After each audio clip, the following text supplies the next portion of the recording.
이 자리 하나님의 은혜와 평강이 우리 모두와 또 방송으로 함께 하시는 분들에게 임하기를 주의 이름으로 기원드립니다. 신앙은 여러분 능동적일까요? 아니면 수동적일까요? 우리가 신앙생활을 하잖아요. 능동적으로 하는 겁니까? 아니면 수동적으로 하는 것입니까? 선뜻 대답하기 힘들어요. 제가 질문하면 대답 안 하는 게 더 나아요. 그러니까 우리는 능동적으로 하는 것처럼 보여져요. 그러니까 내가 능동적으로 성경 보고 기도하고 헌금하고 봉사하고 섬기고 예배드려요. 하물며 어느 교단은 방언 얻는 방법까지 있다고 하니까 이렇게 하면 방언을 받습니다. 또 어떤 데는 은사 받으려면 이런 방법도 있다라고 가르쳐주고 있어요.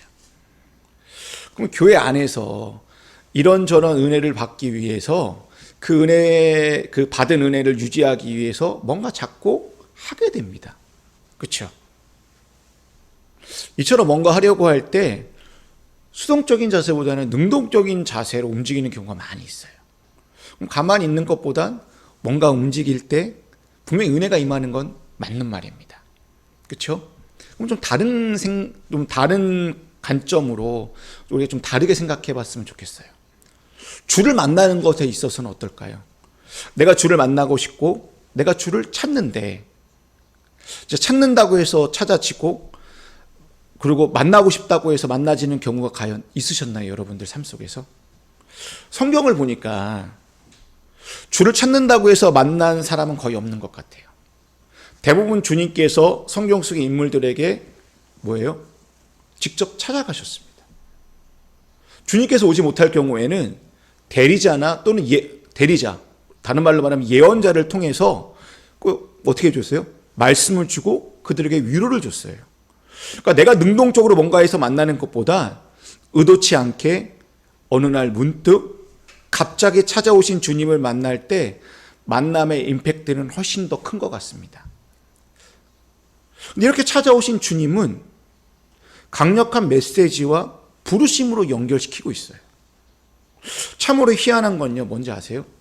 내가 주도해서 은혜를 찾으려고 할 때는요, 어느 정도 은혜가 채워져요. 그렇죠? 말씀 보고 싶어서 말씀 은혜를 받아요.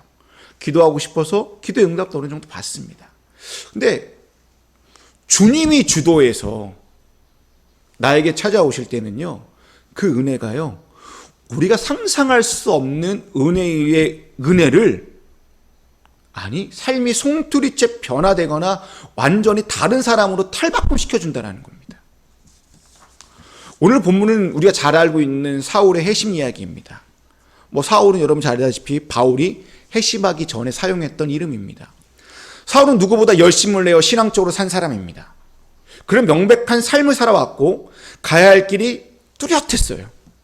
그는 십자가에 못 박혀 처형당한 예수를 그리스도라고 부르고 있는 사람들을, 예수를 그리스도로 고백하는 자들을 용납할 수 없었던 자였습니다. 어느 날 그리스도인들을 붙잡아 들이기 위해 다메섹으로 떠나갑니다. 다메섹으로 가던 중에 갑작스럽게 어떤 초월적인 빛과 마주치게 됩니다. 사울은 공포와 전율이 온몸과 마음을 어떻게 될까요? 사로잡히게 됩니다. 그때 그에게 한 소리가 들려옵니다. 사울아 사울아 너가 어찌하여 나를 박해하느냐라고요. 그는 얼떨결에 묻습니다. 주님 누구십니까? 라고요. 그때 예수님이 뭐라고 얘기합니까? 나는 너가 박해하는 예수다 라고 얘기해요. 이게 오늘 본문의 내용입니다. 아주 신비로운 장면이죠. 사울이 주님을 만나는 가장 극적인 순간을 성경은 딱 한마디로 표현하고 있어요. 3절 말씀입니다. 다 같이 한번 읽어볼까요? 시작. 사울이 길을 가다가 다메섹에 가까이 이르더니 호련히 하늘로부터 빛이 그를 둘러 비치는지라. 여러분, 지금까지 설교를 들어보니까 이 구절에서 눈에 띄는 단어가 보이시죠? 어떤 단어예요? 호련이라는 단어예요. 세번역과 공동번역에서는 호련이가 갑자기라는 단어예요. 로 번역해놨어요.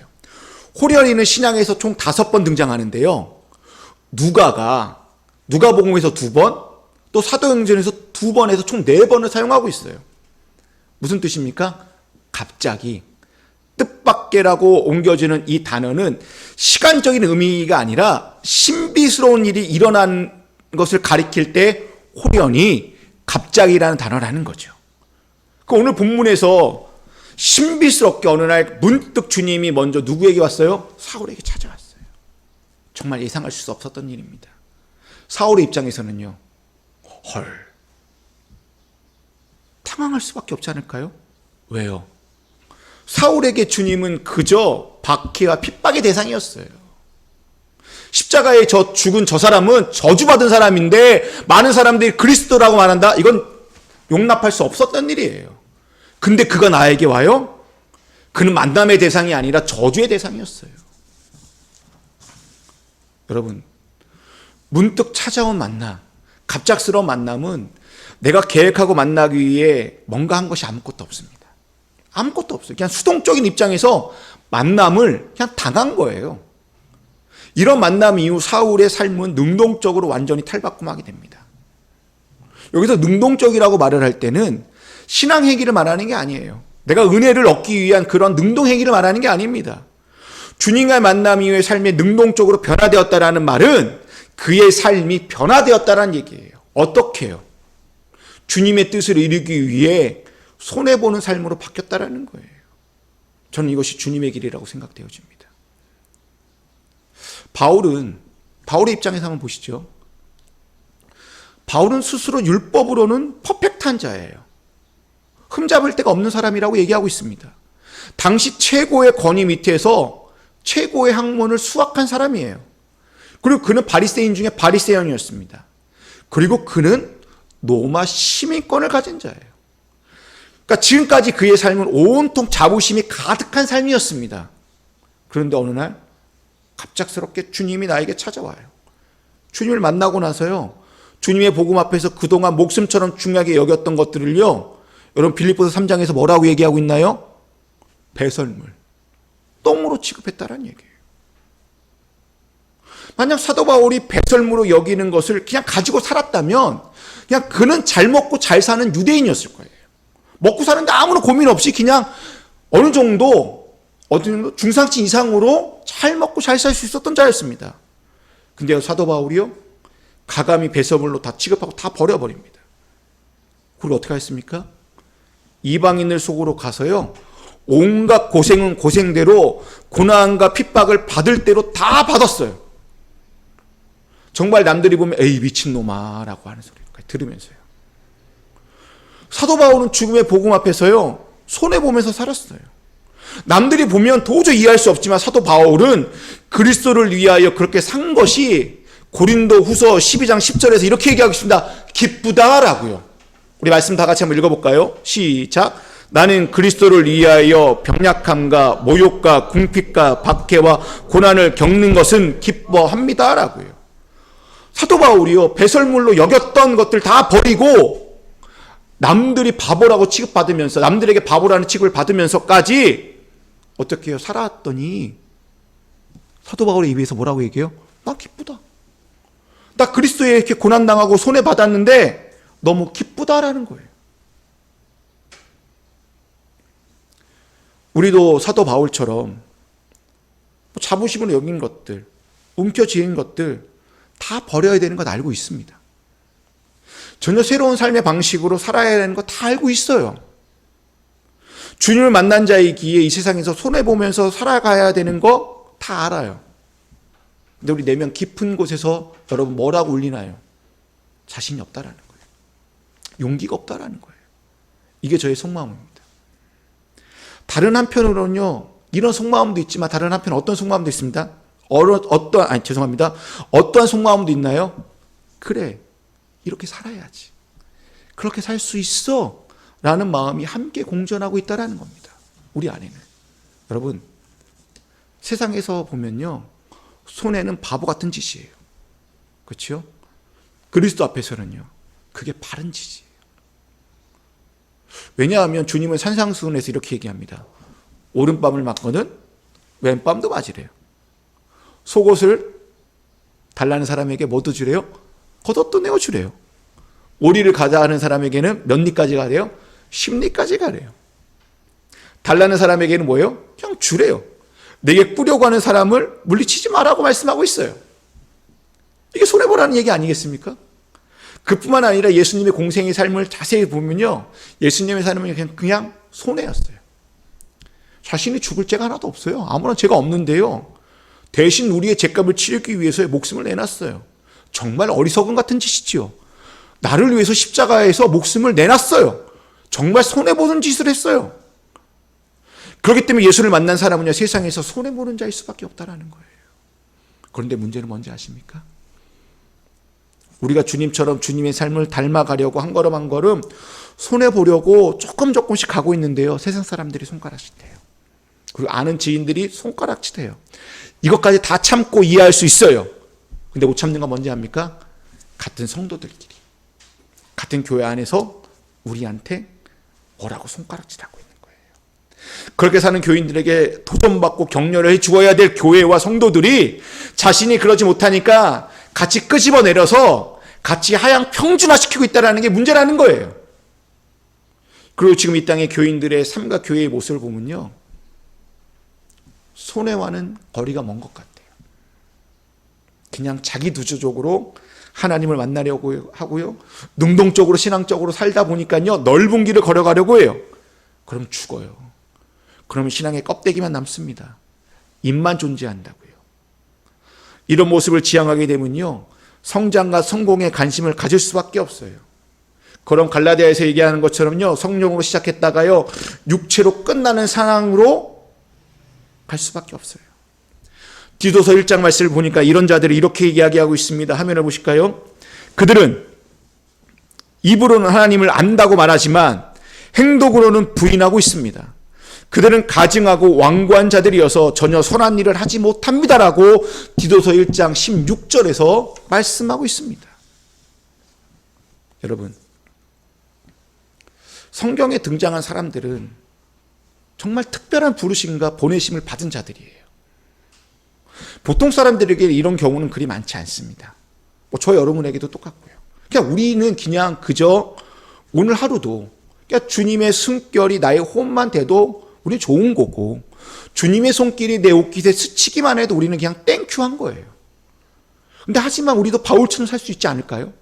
우리도 또 다른 아브라함처럼, 또 다른 다윗처럼, 또 다른 성경에 나오는 인물처럼 우리도 특별한 삶을 살 수 있다라는 거예요. 그게 바로 뭡니까? 사명이 있을 때. 하나님이 주신 꿈과 비전을 가지고 살아가면 우리도 특별한 삶을 살 수 있다라는 거예요. 그게 15절, 16절 말씀입니다. 가거라. 그는 내 이름을 이방 사람들과 임금들과 이스라엘 자손들 앞에 가지고 갈 내가 택한 내 그릇이다. 내가 내 이름을 위하여 얼마나 많은 고난을 받아야 할지를 내가 그에게 보여주려고 한다. 이 구절이 사도 바울의 뭐예요? 사명이었어요. 이 사명의 내용은 뭡니까? 이방인에게, 임금에게, 이스라엘 자손에게 가서 내 이름을 전하라는 걸까요? 그 뒤가 더 중요하다고 봅니다. 내 이름을 위하여 많은 고난을 받아라라는 거예요. 이게 사도 바울의 사명이에요. 근데 오늘날 교회는 그 앞에만 얘기해요. 이방인에 가서 복음을 전하십시오. 임금들에게 복음을 전하십시오. 이스라엘 자손에게 복음을 전하십시오라고 얘기해요. No. 그 뒤가 더 중요하다고 저는 생각되어져요. 그 사명이 뭡니까? 박해자인 내가 박해 받으라는 거예요. 박해자를 변화시켜 고난받는 자가 되라는 것이 사도 바울의 사명이고, 이것이 오늘날 구원의 신비라는 거예요. 그 고난은 뭡니까? 결국 이방인들을 위한 부르심이라는 거예요. 너가 이방인들을 위하여 뭐라는 거예요? 고난을 받으며 살아가라는 거예요. 그래서 사도행전을 보게 되면 사도 바울은 비시디아 안디옥에서 이렇게 얘기합니다. 내가 이방인에 가서 복음을 전하려고 합니다. 그리고 22장 천부장 앞에서 이렇게 얘기하고 있습니다. 거기도 해심 사건 이야기를 할 때 이렇게 얘기합니다. 주님께서 나를 이방인에게 보내셨다라고 얘기하고 있어요. 그리고 마지막으로 사도 바울은 아그리빠 황제 앞에서 해심과 부르심에 대하여 이렇게 증언하고 있습니다. 우리 화면을 볼까요? 사도행전 26장 17절과 18절 말씀입니다. 이스라엘과 이방인들에게 내가 너를 구원하여 그들에게 보내어 그 눈을 뜨게 하여 어둠에서 빛으로, 사탄의 권세에서 하나님께로 돌아오게 하고 제사함과 나를 믿어 거룩하게 된 무리 가운데에서 기업을 얻게 하리라. 이게 사도 바울의 뭐예요? 사명이에요. 이것이 사도 바울의 부르심에 대하여, 사도 바울의 사역을 대하여 이 두 절이 요약하고 있습니다. 여러분, 특히 18절의 말씀이 사도 바울에게만 국한된 부르심이 아니라 오늘 저와 여러분의 부르심이라는 거예요. 어떤 부르심일까요? 한 사람을 어둠 가운데 건져 빛으로 돌아오게 하라는 거예요. 여러분, 이게 정말 복받는 길이라는 거예요. 다른 게 복받는 길이 아니라 어둠 속에 있는 그 한 사람을 나로 통하여, 나로 인하여 밝은 빛으로 돌아가게 하는 것이 우리의 복된 길이라는 거예요. 여러분, 이 세상에 내 주변에 보면요, 제멋대로 사는 사람들이 너무나 많이 있습니다. 그 사람들을 부르라는 거예요. 그 사람들을 초청해라라는 거예요. 그래서 거룩한 삶을 지향하는 이들의 무리에 어떻게 되는가? 합류시켜서 살아가라고 하는 거예요. 이게 복된 삶이라는 거예요. 여러분, 저는 우리 좀 전에 읽었던 18절 말씀을 보면서 누가복음 4장 18절 19절 예수님의 첫 선포와 연관이 있다는 것을 발견하게 되었습니다. 눈을 뜨게 하여 어둠에서 빛으로 나는 구절은 누가복음 4장에서 예수님의 첫 선포인 눈먼 자에게 다시 보게 함을 전파하며라는 구절과 같은 맥락이고요. 사탄의 권세에서 하나님께 돌아오게 함이라는 이 구절은 포로된 자에게 자유를, 눌린 자에게 자유를 이라는 구절과 연결시킬 수 있습니다. 그리고 끝으로 제사함과 나를 믿어 무리 가운데 기업을 얻게 하리라는 이 구절은 바로 누가복음 4장 19절에 주의 은혜를 전파하게 하려 하심이라는 이 선포와 어깨를 나날이 하고 있다는 거예요. 다시 말해서 바울이 예수님의 복음을 통해 전하는 이 기업은 뭐예요? 주님의 은혜의 희년을 통해서 얻어진다는 것을 사도 바울은 말하고 있다는 거예요. 여러분, 사도행전을 누가 썼나요? 의사 누가가 썼어요. 그렇죠? 누가가 썼어요. 누가복음과 사도행전은 같은 맥락에서 쓰여졌다는 얘기예요. 그럼 누가복음에서의 예수의 첫 선포의 얘기가 초대교회 누구에게 이어졌다는 거예요? 사도 바울에게 이어졌다는 거예요.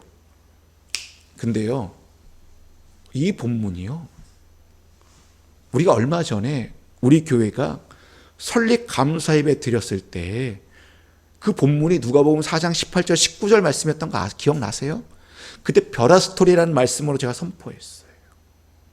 그러면 예수님의 첫 선포가 초대교회 사도 바울에게 이어졌고 오늘날 우리에게까지 이어진다는 거예요. 그럼 바울의 부르심과 이 바울의 사역은 오늘 우리 교회의 부르심이고 우리의 사역으로 이어진다는 것입니다. 근데 고민 있지 않으세요? 목사님, 과연 우리가 감당할 수 있을까요? 바울의 부르심과 그 사역에 우리가 감당할 힘과 능력이 있을까요? 26장 16절을 집에 가서 한번 찾아와서 읽어보세요. 26장 16절을 보시면 주님이 이렇게 얘기하고 있어요. 사도 바울의 고백에서.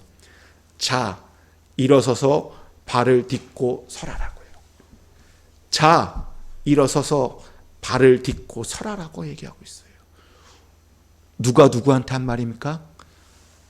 주님이 사도 바울에게 한 말이에요. 이는 우리에게 그럴 수 있는 힘을 주시겠다는 이야기예요. 주님의 영으로 일어설 수 있으니 너희로 일어선 사람이 되어서 주님의 일꾼이 되고 주님의 증인이 되라는 얘기예요. 이렇게 일어선 사람들은 절망의 자리에서 딛고 일어선 자들이에요. 자기 연민에 사로잡히지 않고 벌떡 일어나 아까 맞서 싸우는 자들이 될 수 있다라고 주님은 우리에게 다시 한번 말씀하고 있어요. 자, 일어서서 발을 딛고 서라라고요. 그러면 18절 말씀이 이 말씀이 내 말씀이 될 수 있어요. 우리 다 같이 한번 읽어볼까요? 18절 말씀입니다. 시작. 이것은 그들의 눈을 열어 주어서 그들이 어둠에서 빛으로 돌아서고 사탄의 권세에서 하나님께로 돌아오게 하며 또 그들이 제사함을 받아서 나에게 대한 믿음으로 거룩하게 된 사람들 가운데 들게 하려는 것이다. 아멘. 여러분, 우리는 바울처럼 바울이 걸어갔던 그 길을 우리는 온전하게 100%다 걸어갈 수 없습니다. 바울처럼 사는 것을 주님이 진짜 원하실까요? 주님께서 우리에게 첫사랑이 아닌 어느 날 문득 나에게 느닷없이 찾아오신 것은 우리에게 바울처럼 살라고 말씀하시는 것이 아니에요. 우리에게 또 다른 바울이 되라고 하기 위하여 문득 오신 게 아니라는 거예요. 이 시간 이후 주님께서 어느 날 문득 나에게 찾아오신 이유는 나에게 은혜와 복을 주시기 위해서라는 거예요. 그 은혜와 복이 무엇일까요? 부르심 속에서 사명의 길을 가라라는 거예요. 그 길을 걸어갈 때 여러분의 삶이 복되고 은혜로운 길이 된다는 것을 우리에게 알려주시기 위하여 어느 날 문득 나에게 찾아오실 것입니다. 이 시대의 교회와 성도들을 보면요, 우리가 많은 비난과 욕을 먹고 있어요. 주님의 부르심 속에서 오는 사명의 길을 잃어버렸기 때문에 욕을 먹고 있는 것 같습니다. 주님 앞에 부르심은 분명히 있어요. 각자 하나님 앞에 받은 부르심은 다 있어요. 각자 걸어가야 될 사명도 있어요. 근데 주님, 바울처럼 주님의 이름 때문에 고난을 위한 길이 아닌 넓은 길로 가고자 하기 때문에 우리가 욕을 먹고 있는 건 아닐까요? 우리가 언제부터 큰 사명의 길을 가야 하는 걸까요? 우리가 언제부터 큰 사명을 품어야 되죠? 왜 큰 비전과 큰 꿈을 가져야 되나요? 이것은 주님의 고난과 먼 이야기예요. 큰 사명, 큰 비전, 큰 꿈을 꾸어야만 주님의 고난의 길을 걸어가는 걸까요? 저는 그렇게 생각하지 않습니다. 그래서 이 말씀을 준비하면서요, 고민했어요. 하나님이 오늘 우리에게, 저에게, 그리고 여러분들에게 주시는 사명은 무엇일까? 소박하게 한번 품어봤어요. 한 사람을 향한 삶이 우리의 삶이었으면 좋겠다라는 거예요. 우리의 부르심, 어느 날 갑자기 나에게 찾아오신 주님이 나에게 말씀하시는 건 뭐냐면 한 사람이라는 거예요. 우리가 살면서 정말 한 사람이라도 나로 인하여 예수를 알게 된다면 저는 그냥 좋겠어요. 나로 인해 한 사람이라도 예수를 그리스도로 고백하면 저는 만족합니다. 우리 교회가 한 사람이라도 온전히 믿을 수 있게끔만 한다면 우리 교회가 이름처럼 하늘의 별처럼 빛나는 교회가 될 줄로 믿습니다. 우리는 언제부턴가 한 사람의 소중함을 잃어버린 채 살아왔어요. 왠지 아세요? 교회는 숫자로 얘기하거든요. 숫자는 다수예요. 다수라는 숫자 앞에 한 사람은 너무나 연약하기 때문에 그 다수라는 숫자 앞에 그 한 사람을 우리는 잃어버렸습니다. 천하보다 귀한 한 사람을 우리가 잃어버리는 것은 세상을 잃어버린 것과 똑같아요. 그럼 그 한 사람은 누구일까요? 예수를 믿지 않는 사람일까요? 네. 예수를 믿지 않는 사람이 맞아요. 그는 잃어버린 한 마리의 양이기 때문이에요.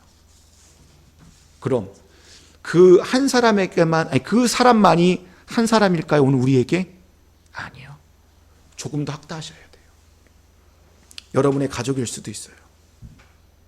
여러분의 아내, 남편일 수도 있어요. 여러분의 자녀일 수도 있어요. 혹여나 나로 인하여, 우리 공동체로 인하여, 오늘날 교회와 성도들의 모습으로 인하여 실족하여 믿음을 잃어버린 사람들이 그 한 사람이지 않을까요? 그리고 우리가 사랑하고 섬겨야 될 한 사람이 바로 그 사람이에요. 죄송한 얘기지만 제 동생이 교회를 안 나가요. 어제 만났는데 한 번도 안 봤대요. 교회를 안 나가니까 이 영상을 볼 일은 없죠. 왜 안 나가는지 아세요? 저 때문에 안 나가요. 개차바 같은 형이 목사가 되니까는 나는 도저히 예수 못 믿어라고 얘기하는 거예요. 네, 사이 되게 안 좋았거든요. 그렇다고 지금도 그렇게 좋다고 말할 수는 없습니다. 그냥 만나면 그냥 잘 지내지, 그래 그 정도예요. 저의 한 사람은 누굴까요? 저에게 아내요? 아들이요? 아니요. 남동생이라는 거죠.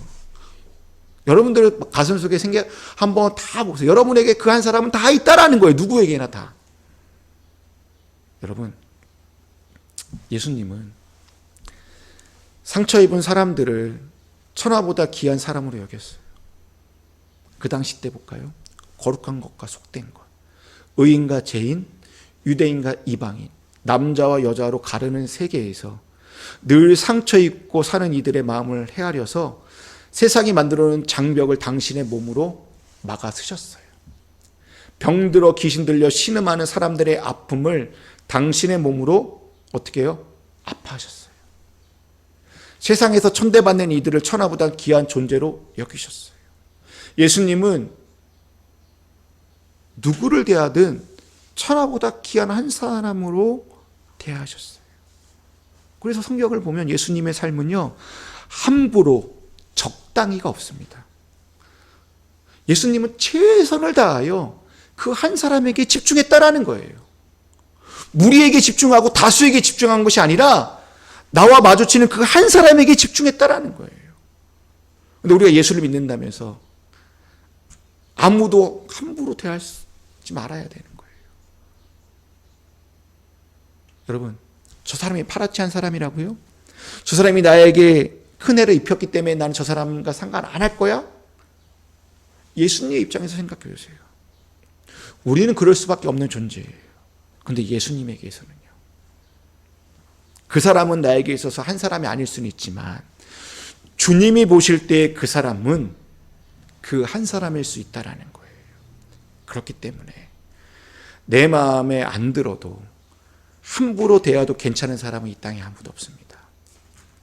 여러분, 우리가 믿는 하나님, 또 제가 믿는 하나님은, 그리고 예수님은 피부색이 다르고